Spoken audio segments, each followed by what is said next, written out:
This fight will easily be the biggest fight of the decade. If not the decade, could even be a contender for one of the biggest fights that we will see this century. And that isn't even an exaggeration. The fight between Terrence Bud Crawford and Errol "The Truth" Spence might have been the most anticipated fight since Manny Pacquiao and Floyd Mayweather. Despite both fighters not having superstar mainstream names to them, this fight is almost unanimously considered by the boxing fans to be the most anticipated fight, and the winner will definitely be crowned the #1 pound for pound fighter in the world. Honestly, just waiting to see these two fight so bad. Sometimes we forget that this fight is for the coveted accolade of being undisputed champion, which means another person will be added to the undisputed list if Errol Spence wins, and if Bud Crawford wins, he'll be the first ever male boxer to be a two-time undisputed champion in the four belts era. There are literally so many different ways we can look at this fight and see how this fight will have so much historical significance for the sport of boxing. From undisputed titles on the line to the best of the best in the entire sport going head to head. This is just something that we don't really get to see often, especially after the Mayweather effect, with so many fighters being scared to lose their unbeaten record, which led to years and years of fighters being scared to take the risks, fight the fights that fans want to see, and take a chance on their careers to be great. And only recently has this trend began to die down, with fighters like Devin Haney taking significantly less pay to become undisputed champion, Tank and Ryan going against each other in one of the biggest fights this year, and even way back during the pandemic when Teofimo Lopez was the first of the young generation to take on the mountainous task of going against the great and legendary Lomachenko. But to take a closer look on this historical fight, we're gonna turn back the clock and see how exactly we got here.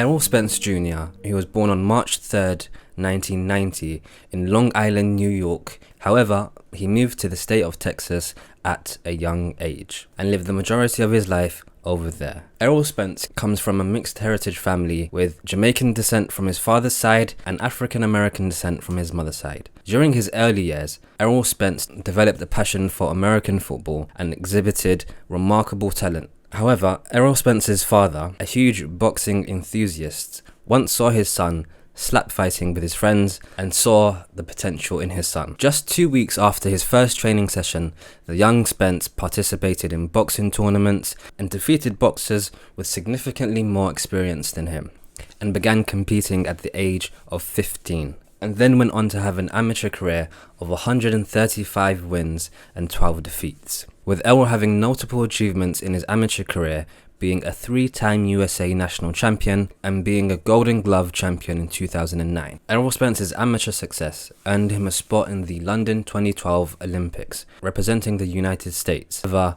was defeated by a Russian boxer in the quarterfinals. Spence went on to begin his professional career in late 2012, getting his first knockout in his debut in the 3rd round against Jonathan Garcia, and then went on to have 10 KOs in his next 12 professional bouts. And it was after only a few professional fights. The now famous story, which feels like boxing folklore at this point, is the infamous sparring session against the great Floyd Mayweather. Like when you in there and you witnessing the skills firsthand and like kind of seeing that, did you feel like it was a difference just in the skill level of what he's displaying versus what you feel like you got? Did you feel like it was a difference, or you felt like, you know what, I'm on this level, I could compete on this level? Oh, I definitely, I feel like, I can compete at this level because we was going, tick for tack. Yeah. And, I feel like, the skill level was there. And at this early stage, Spence himself said that he felt that he was able to be competitive against Floyd Mayweather.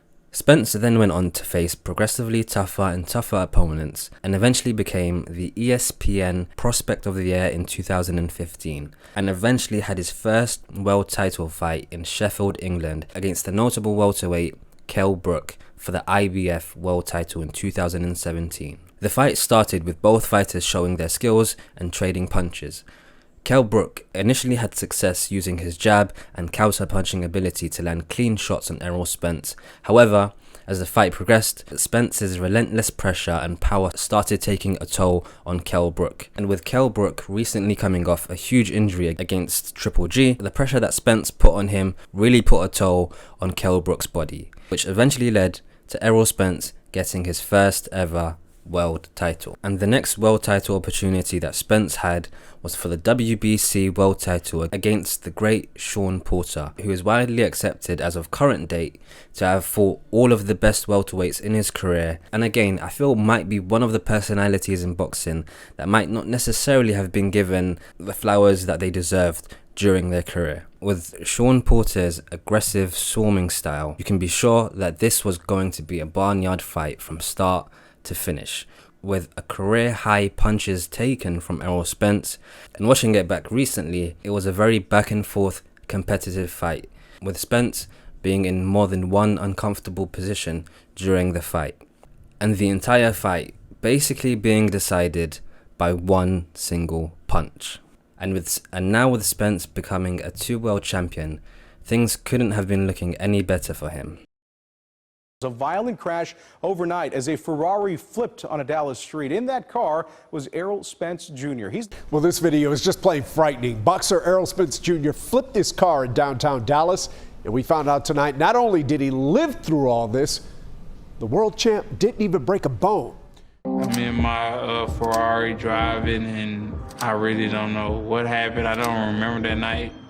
To tell you the truth, I just seen the video of me flipping, down the road and in the car, and, didn't see me fly out or anything like that. Just seen a surveillance camera of me.